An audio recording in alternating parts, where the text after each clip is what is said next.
چې دی دا څه ته وایي؟ سود دی ته وایي زه تاله 100 روپۍ درکم او بیا به راکې ماله 1.5 زه تاله 1000 روپۍ په ګټه درکم او دې پسې به ماله 100 روپۍ یا 200 روپۍ میاشت راکې.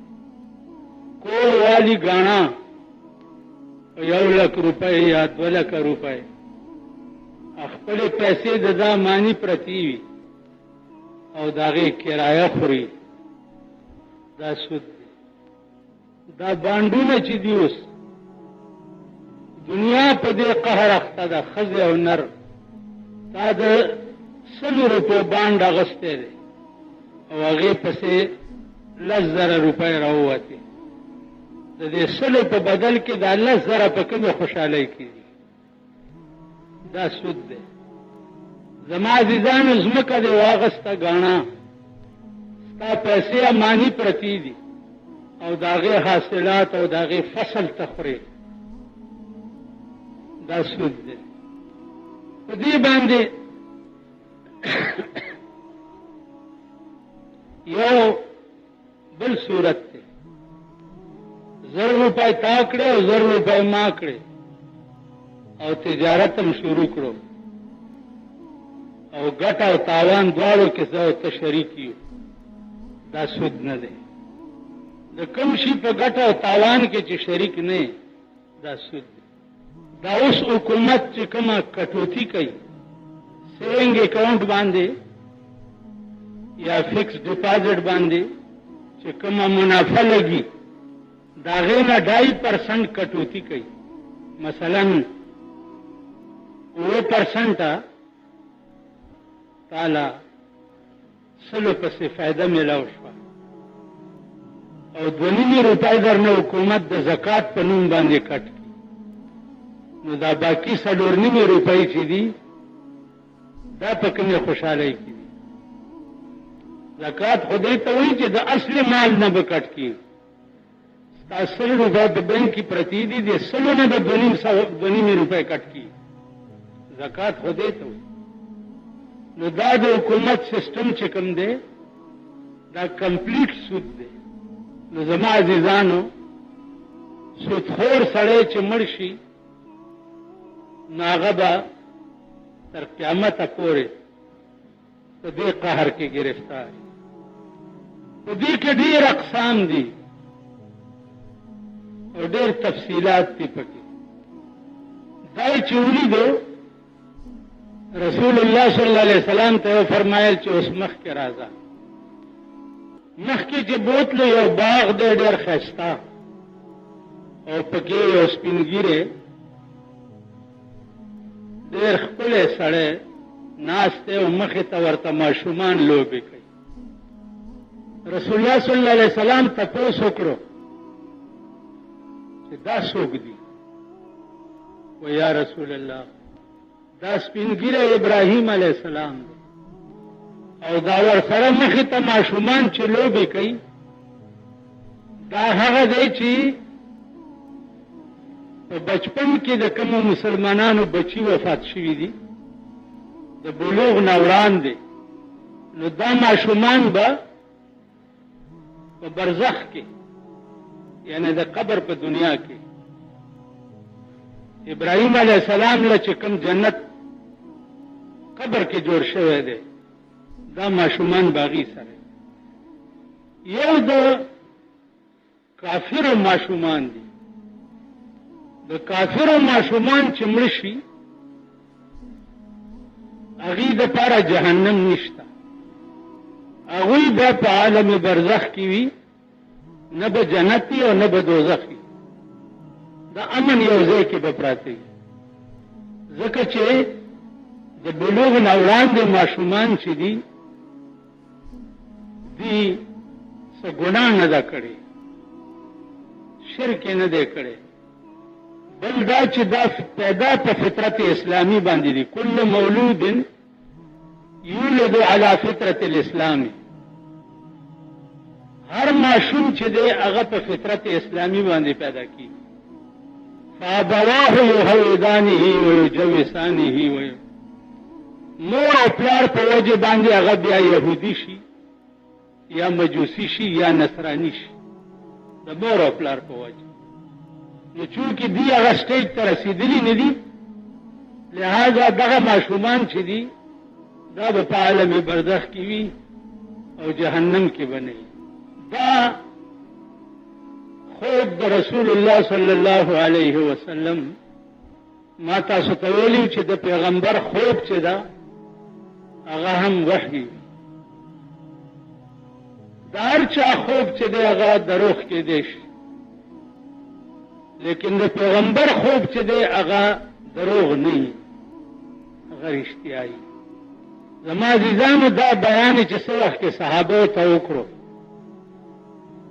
او دا ټول تفصیل ورته د سحر د مانځه نه وروسته بیان. اوس چې د پیغمبر غوندې هستی وي او د صحابه غوندې عاشقان نو هغه چې قرآن وایي بیا به پې عمل څنګه نه کوي چې دا د پیغمبر نه اورېدلي چې سر یې په کاڼي ماتېده او جوړېده. بیا چې د پیغمبر د خولې واوري چې خوله یې د اور په انبورو شلېده او بیا جوړېده، دا هغه خوله ده چې دې خولې چرې د خیر خبره نه ده کړې. همیشه به دې خولې د شر خبرې کولې، دروغ به یې ویل. زما عزیزانو مونږ د خپلو خولو ته که وګورو زمونږ به هم دا انجام وي، ځکه چې دا زمونږ خولې ټوله ورځ څه کوي؟ ټوله ورځ ما تاسو ته یې 2 شعره ویلي دا یاد کوي. هسې ځان نه ستړی کوئ په دې ګرمۍ کې چې دلته راشئ دې ګرمۍ کې ناست یئ. دا خبرې لږې په غور اورئ، که یقینا پې نه راځي که کلي علاقه وطن کې هم چېرته ښه عالم وي هغه عالم نه تصدیق کوئ، تصدیق یې کوئ. اوس ما دا یو شعر تاسو ته ویلی و چې زه توبه په هغې تېر عمر کاږمه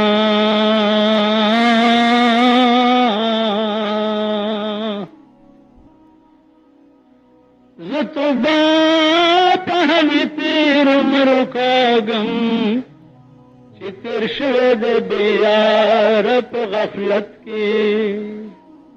دا خبره به د چا وه؟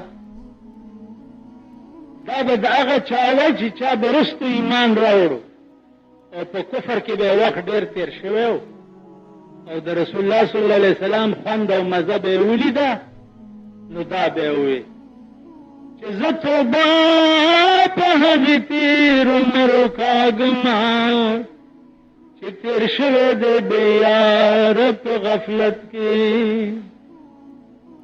یو دا چې په بېدینۍ کې دې کوم عمر تېر شوی دی په هغې توبه وباسه. التائب من الذنب کمن لا ذنب له. توبه ویستونکی د ګناه نه داسې دی لکه چې دا ګناه کړي نه وي، څه درنه شوي دي او توبه دې وویسته او هغې نه بعد سم شوې نو ستا زړه ګناهونه ټول معاف شو. بل شعر دا و چې د پیغمبر په موجودګۍ کې به صحابه له بل چا سره خبرې کولو خوند ورکولو. هسې تاسو ووایئ چې یو سړی ستا ډېر خوښ او بالکل د سر و مال نه فدا یې او هغه ناست دی نو تا له به بل چا سره خبرې خوند درکړي څنګه به او بل چا ته به وګورې څنګه بل چا سره به خبره څنګه وکړې چې کوم سړي باندې ته د سر و مال نه فدا یې. نو دی وایي چې زه توبه په هغې تېر عمر کاږم چې تېر شوی د بېیاره په غفلت کې. کوم کلام چې زه بېته له چا سره وکړمه کوم کلام چې زه بېته له چا سره وکړم سل توبې دي په هغې کلام زما. تا نه بغیر چې زه بل چا سره خبره وکړم نو په بل چا سره خبرې هم سلطوبي. عزیزانو زه درته په ایمان وایم چې زمون شان داسې نه جوړ شوی نو کار به خراب شي. ګوره عمر له به بیا جاړئ او اس به په لاس نه درځي. عمر له به جاړئ چې زمون شان داسې جوړ نشي کہ دن تو تیری ہی تصور میں گزر جاتی ہے. دن تو تیری ہی تصور میں گزر جاتی ہے اور رات کے خواب میں بھی تو ہی نظر آتا ہے. ورځم ستا په تصور کې تیر د عاشق سړي تصور خو بل صحیح نه سوا د معشوقې نه بل تصور نه او د شپې په خوب کې بل تصور نه سوا د معشوقې. نو عزیزانو هغه معشوقه صرف په دې ټول کائنات کې جناب محمد رسول الله چې ورځ به دې د ده په تصور کې تېره شي. دا د ده تصور هم په حقیقت کې د خدای تصور دی ځکه چې ده سره مینه چا سره مینه د ده اطاعت د خدای اطاعت. نو د ورځې به دې دا تصور او د شپې به دې دا تصور کني. دا خوب چې ما تاسو ته کوم د رسول الله صلی الله علیه وسلم په څو جمعو کې بیان کو دا په دومره تفصیل سره مې ځکه بیان کو چې دا پړه ولیکئ. قرآن ویلې عمل نه کول خو هر وخت په دروغو په ګنګۍ کې لګول. ښځه او نر ښځه د شته او بلو ښځو پسې ګرځي میړه شته او بل مې سړي پسې ګرځي. سود کې د دې ټولو انجام به د مرګ نه وروسته فوراً په قبر کې دا شروع شي. روزه میاشت رااله هغې متعلق یو څو ضروري خبرې ستاسو مخکې عرض کول. الله فرمایي چې ای هغه کسانو چې تاسو ایمان راوړی دی کتب علیکم الصیام فرض شوې ده په تاسو باندې روژه کما کتب علی الذین من قبلکم لکه څنګه چې فرض شوې وه په هغه خلقو باندې چې کوم تاسو نه مخکې تېر شي. نو روژه تمامو امتونو باندې فرض وه د هر چا د شان مناسب. روژه عزیزانو یوازې خوراک سکاک نه خولې بندولو ته نه وایي. روژه به هر شي نیسئ. د سترګو به هم روژه وي غلط کار ته به پکې نه ګورئ. غوږونو به هم روژه وي غلطې خبرې به پکې نه اورئ. خپو به هم روژه وي غلط ځایونو ته به پکې نه ځئ. د لاسونو به هم روژه وي غلط څیزونه ته به یې نه اچئ. نو روژه یوازې خوراک سکاک نه ځان بندولو ته نه وایي. روژه د دې ټولو څیزونو نامه ده. بعضې ائمو تر دې پورې لیکلي دي چې که چا په روژه کې غیبت وکړو پردي بدې وویلې د خپلو مفادو دپاره په دې روژه ماتېږي. خوله به هم چې دی په غلط شي باندې نه استعمالوي ژبه به په غلط شي باندې نه استعمالوي. دا احتیاط به هم کوئ. دې روژې میاشتې ته رمضان وایي. رمز په عربي لغت کې سوځولو ته وایي. یو شی چې بل شی سوځوي دې ته رمز وایي. علما لیکي چې په دې نام میاشت باندې الله پاک رمضان نامه ځکه ایښې ده چې که دې میاشت کې سړي د ایمان په تقاضا باندې روژې ونیوي نو د 11 میاشتو ګناهونه چې دي هغه ټولې په دې باندې سوځي. نو الله پاک دې مونږ او تاسو ټولو ته توفیق راکړي چې دا روژې په ښه احتیاط سره ونیسو. څنګه چې روژه فرض ده داسې 15 وخته لمونځ هم فرض دی. څنګه چې روژه فرض ده داسې چې پیسې ورسره یي حج هم فرض دی. روژه فرض ده داسې چې پیسې ورسره یي زکات هم فرض دی. روژه فرض ده داسې چې بل سړی دې ولیدو او د روژه ماتي او د پښیماني دره کې نه لګي نو هغې سره امداد هم فرض دی. په یو محله کې یو کور دې پښیماني روژه ونیوه یو کور الله به په دا ټوله محله جهنم ته لیږي.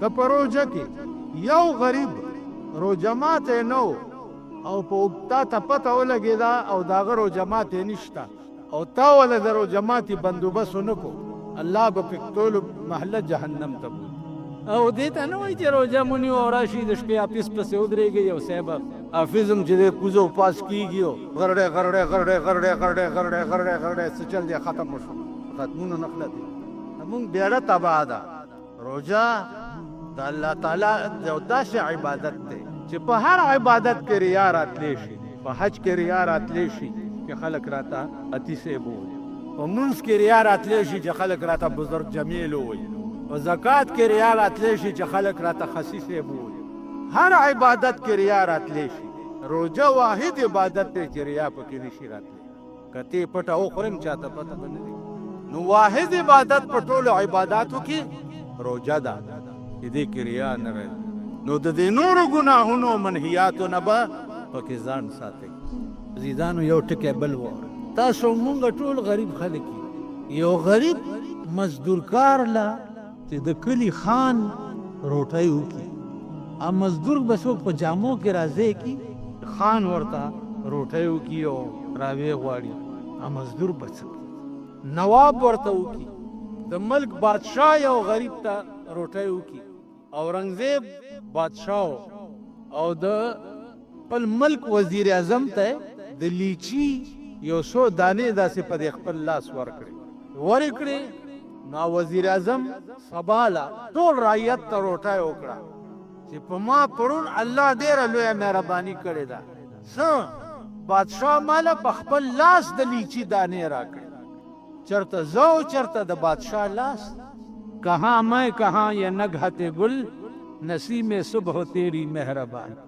ما ته بادشاه په خپل لاس د لیچي دانې راکړې د دنیا یو وزیر د بادشاه په لاس ټول رعیت ته روټۍ کوي قیامت په ورځ د نیکو تقسیم چې کیږي نو هر نیکی به نیکی کوونکي ته د ملائکو په لاس ورکړل کیږي واحد عبادت چې دی هغه روجه ده رسول الله صلی الله علیه وسلم فرمایي چې الله وایي حدیث قدسی دی الله وایي چې الصوم لی وانا اجزی به روجه زما ده او د دې جزا به زه په خپل لاس ورکوم تاسو ته به د دغې روجې ثواب د الله په لاس ملایي یا الله چې د الله لاس به څنګه یو روایت دا دی چې الصوم لی وانا اجزا به روجه زما ده او د روجې په بدل کې به روجهدار ته زه ورکړلی کېږم الله وایي د روجې په بدل کې به روجهدار ته زه ورکړلی کېږم یعنې زه به د روجهدار شم په دې لنډۍ بوچۍ روجه باندې